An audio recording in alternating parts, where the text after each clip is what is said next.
గురిగింజ కింద నలుపు దానికి కనిపించలేదంట. అలాగే ఎవరి తప్పులు వాళ్ళకి కనిపించవేమో! చూసే వాళ్ళకి మాత్రం బాగా కనిపిస్తాయి.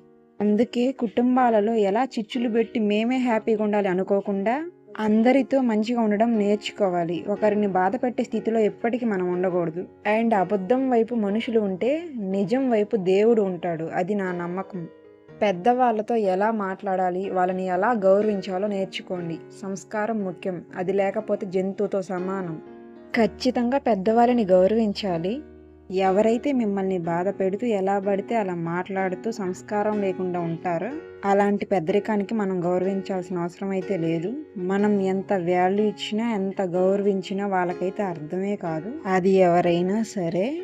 మనమేంటో, మన సంస్కారం ఏంటో మనకే తెలుస్తుంది. ఎదుటి వాళ్ళ దగ్గర నిరూపించుకోవాల్సిన అవసరం అయితే లేదు. మీరేమి ఉంటారో కామెంట్ బాక్స్లో కామెంట్ అయితే చేయండి.